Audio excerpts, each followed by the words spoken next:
I just got fired by a cocky kid in a ski resort nightclub. I know, it sounds like the setup for some cringe comedy, but trust me, you won't believe what happens next.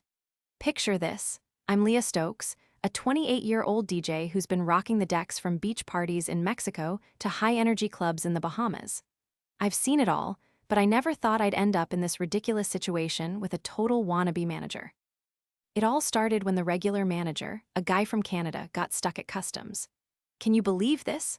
I thought to myself as I flipped through the channels in my mind, preparing for another killer set.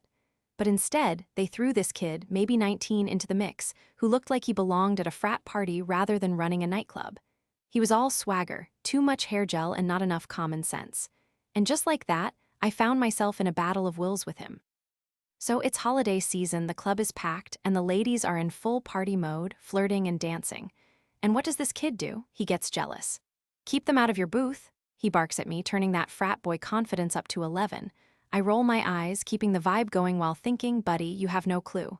Then it gets worse. He insists that I lock the door to my booth. Here's the thing, the women love my music, and he thinks locking them out is a good idea. I'm thinking, you've got to be kidding me. But I do what he says. Truth is, I sincerely don't care about his ego. I'm just here to do my job, fast forward a bit, and guess what? The kid decides he wants to check out what's happening in my booth. He comes back to the door, knocking like an upset toddler who dropped his ice cream. I look at him and say, "Sorry, dude, you told me to lock it, remember?" He's all about making an entrance and doesn't care about his orders. This guy's ego is through the roof, and I'm so over it. Finally, I let him in, thinking maybe he'll just chill out. But no, he storms in like he's been waiting for an opportunity to play the boss card. He's fuming, screaming at me for simply following his brilliant directions.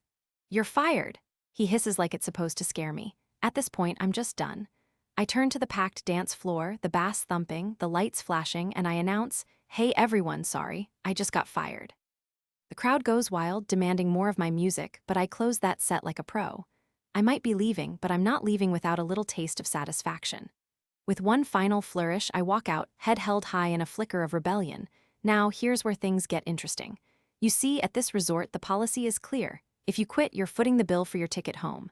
If they fire you, they pay, and guess what? His temper tantrum meant I had a free ticket home eventually. But not right away.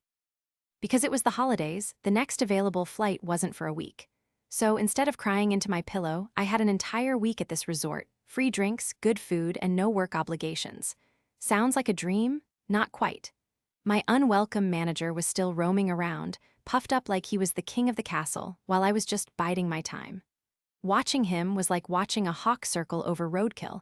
It was inevitable that he'd get what was coming. With time on my hands, I started plotting my mini revenge spree. First off, there was this little personal vendetta brewing inside me.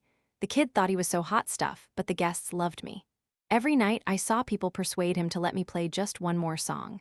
The look on his face as he begrudgingly stepped aside was priceless, and with each set, I ensured my fans had the best time. I gathered my followers, people who danced with me at the beach, those who vibed with me in the Bahamas. They were ready to rally. By the end of the week, things had escalated in a way I didn't expect. Turns out the resort was having a talent show that weekend, and guess who was headlining?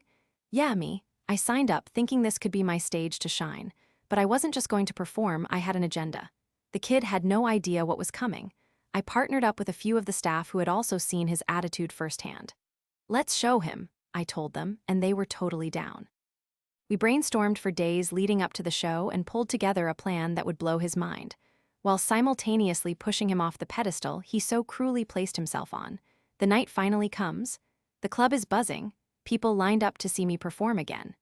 Just before I hit the stage, I noticed the kid, all cocky swagger and fake smiles, in the corner trying to impress a couple of guests. I smirk because, behind the scenes, I've gathered a legion of willing participants. Once I start, I create a buzz. Everyone is dancing, the energy is electric. I feel it in my bones. Halfway through the show, I had my moment ready. I called out to the crowd, "Hey, who wants to have some fun?" Cheers erupted. I could tell the energy shifted. Then I dropped the bomb. Literally, I blasted a sound cue that sent the crowd wild. "Come join me on stage," I shouted invitingly. People swarmed up, and as they stumbled on stage, I introduced a new gimmick. "Let us have our very own dance-off. Winner gets a prize." The entire floor erupted in cheers. I pointed to the kid in the corner, teasing him like a lion ready to pounce.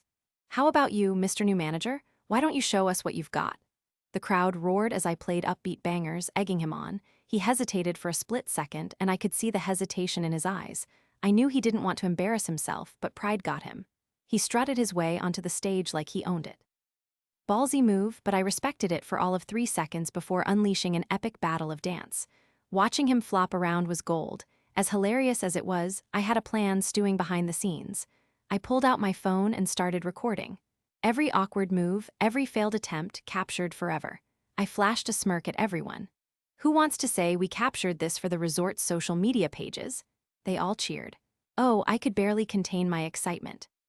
By the end of the dance-off, the kid was literally red with humiliation, and I was loving it. I wrapped things up with a final note. All right, folks, it's been a wild night, but let's not forget our host, who thinks he can run a nightclub. The laughter erupted as he fumbled down the stage, the humiliation all over his face as I declared the true winners.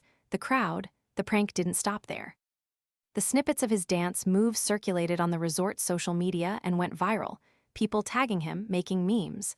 But somehow, he got the worst of it. Guests started coming to me while he hid in the shadows, sheepishly avoiding the crowd he once tried to command. The best part? The resort's management got wind of it too. They couldn't overlook the backlash and gave the kid an ultimatum. If he couldn't manage a lively club environment or connect with the guests, he was out. As my flight home finally arrived, I left behind not just a week of fun, free drinks, and good food, but also a hefty dose of poetic justice. I turned the tables on the kid who thought he could play big boss. And there you have it, folks. Karma has a way of working its magic, and sometimes the best revenge comes in the form of laughter and community. The kid thought he could belittle me, but in the end, he got played.